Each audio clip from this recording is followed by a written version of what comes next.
বিসমিল্লাহির রহমানির রহিম। আসসালামু আলাইকুম ওয়া রাহমাতুল্লাহ। আজকে আমরা কথা বলবো গরুর খাদ্যের কিছু ব্যাপার নিয়ে। অনেক ভাই আছেন প্রান্তিক খামারি অথবা প্রান্তিক কৃষক অথবা অনেক খামারি ভাইরাই আছেন যে গরুকে ব্রয়লার ফিড খাওয়ান। নরমালি একটা হচ্ছে গরুর ফিড আলাদা, আরেকটা হচ্ছে ব্রয়লার যে মুরগি ওই মুরগির ফিড।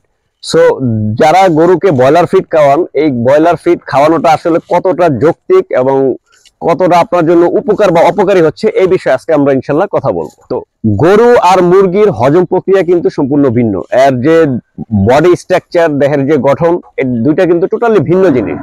সো গরুর জন্য যে ফিডটা তৈরি করা হয় ওটা কিন্তু গরুর যে বডি স্ট্রাকচার আছে, এর যে হজম প্রক্রিয়া আছে, এর যে গঠনতন্ত্র আছে, ওইটার উপর বেসিস করে তার যে ফিডটা প্রয়োজন ওই ফিডটা তৈরি করা হয়, যে ফিডটা বাজারে পাওয়া যায়।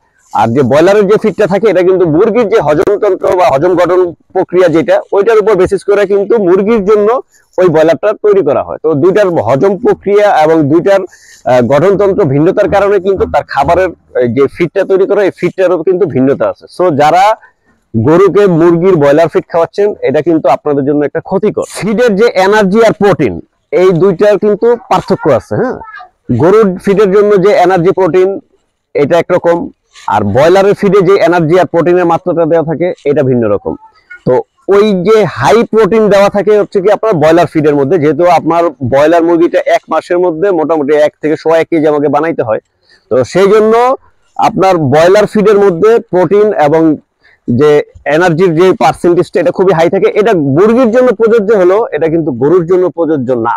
আপনি গরুকে তো হাই এনার্জি হাই প্রোটিন দিয়ে কিন্তু যদি ফিড খাওয়ান, তো এটা গরুর স্বাস্থ্যের জন্য খুবই ক্ষতিকর। গরুকে ব্রয়লার ফিড যদি খাওয়ানো হয়, গরুর শরীরে প্রচুর পরিমাণে মেটাবলিক হিট তৈরি হয়। এটা গরুর শরীরে প্রচুর তাপ এবং অতিরিক্ত চর্বি সৃষ্টি করে।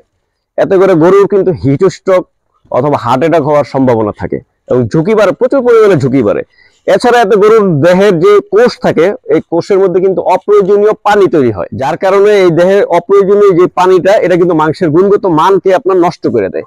আপনাদেরকে যদি আমি দেখাই, দেখেন এই যে গরুর মাংস, এই মাংস যদি আপনি চাপ দেন, দেখেন এই চাপ দেওয়ার পরে মাংসটা কিন্তু সাথে সাথে উঠে চলে আসতেছে। তার মানে কি এই গরুটাকে কোনো ফিড খাওয়ানো হয়নি, গরুর ফিডই খাওয়ানো হয়নি, বা অন্য ফিড খাওয়ানো হলে তো এটা বোঝাই যেত। যদি এটা দেওয়ার পরে এইভাবে ডেবেই থাকতো, যদি উঠে না আসতো, তাহলে বোঝা যায় এর নিচে যে কোষ আছে, কোষের মধ্যে অতিরিক্ত পানি, চর্বি এগুলি জমার কারণে এটা গর্ত হয়ে যাচ্ছে। তো এটা গরুর জন্য খুবই ক্ষতিকর। আমরা যদি হজম প্রক্রিয়া নিয়ে একটু দেখি, যে দুইটা প্রাণী মুরগি আর গরুর হজম প্রক্রিয়া কিন্তু সম্পূর্ণ বৈচিত্র্য। মুরগির পেট 1 চেম্বার বিশিষ্ট আর গরুর পেট কিন্তু 4 চেম্বার বিশিষ্ট।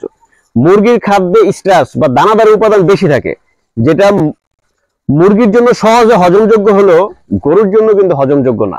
আপনারা জানেন যে গরুর পেটে সহজে হজমযোগ্য খাবার হচ্ছে ফাইবার জাতীয় খাবার, যার জন্য কিন্তু আমরা প্রচুর পরিমাণে গরুকে ঘাস খাওয়াই বা খাওয়ানোর কথা বলি। ব্রয়লার ফিডে থাকা স্টার্চ গরুর পেটে হজম না হয়ে অতিরিক্ত অ্যাসিড তৈরি করে। এই জন্য দেখবেন যে আপনার গরু প্রায় সময় যে বদ হজম হচ্ছে, গরুর পেটে গ্যাস হচ্ছে, ব্লড, পেট ফাঁপার মতো নানান সমস্যা, এগুলো কিন্তু আপনার এই ব্রয়লার ফিড যারা খাওয়াচ্ছেন তাদের গরুতে ম্যাক্সিমাম সময় এই সমস্যাগুলো দেখা যায়। আমাদের কাছে অনেক কল আসে, অনেক পরামর্শ চান, তো আমরা তাদেরকে সবসময় সাজেস্ট করি আপনারা ভাই ব্রয়লার ফিডটা ইউজ করেন না। ওই জন্য আপনি ফিড খাওয়াইলে বাজারে যে গরুর ফিড পাওয়া যায় সেটা আপনি খাওয়ান, কোনো সমস্যা নেই, কিন্তু ব্রয়লার ফিডটা খাওয়ায়েন না। সো যে সকল ভাইরা ব্রয়লার ফিড ইউজ করতেছেন গরুর জন্য, তো আশা করি এই ভিডিওটা আপনাদের জন্য উপকারে দিবে, যে আপনারা আসলে কি ব্রয়লার ফিড দিয়ে কস্টিং কমায় গরুর জন্য কোনো উপকার করতেছেন, নাকি আসলে কার্যত বাস্তবিক পক্ষে গরুর জন্য এটা আসলে ক্ষতিকর। এখন ধরুন আপনি ব্রয়লার ফিড যদি কস্টিং কমের জন্য আপনি খাওয়ান, তো এটার পেছনে যে এই ব্রয়লার ফিড খাওয়ানোর কারণে যে রোগ বালাইগুলো হচ্ছে, এটার পেছনে যে আপনার ডাক্তারি ওষুধ খরচটা যাচ্ছে, সেই ঘুরে ফিরে কিন্তু সেই আপনার কস্টিং আর সেভিং হচ্ছে না। দ্বিতীয়ত হচ্ছে আপনি কিন্তু একটা অনিরাপদ মাংস তৈরি করতেছেন ব্রয়লার ফিডের মাধ্যমে, যেটা সমাজের জন্য, পরিবারের জন্য এবং দেশের জন্য ক্ষতিকারক। সো আমাদের তরফ থেকে, ন্যাচারাল এগ্রোর তরফ থেকে হাম্বল রিকোয়েস্ট, আপনারা যারা গরু লালন পালন করেন, গরুর ফিড দ্বারা গরু লালন পালন করেন, এতে কোনো সমস্যা নেই, সেটা হচ্ছে ভিন্ন একটা টপিক। বাট আপনারা কেউ দয়া করে ব্রয়লার ফিড ইউজ করে এরকম অনিরাপদ ক্ষতিকারক মাংস উৎপাদন করবেন না। সবাই ভালো থাকেন, সুস্থ থাকেন। আসসালামু আলাইকুম।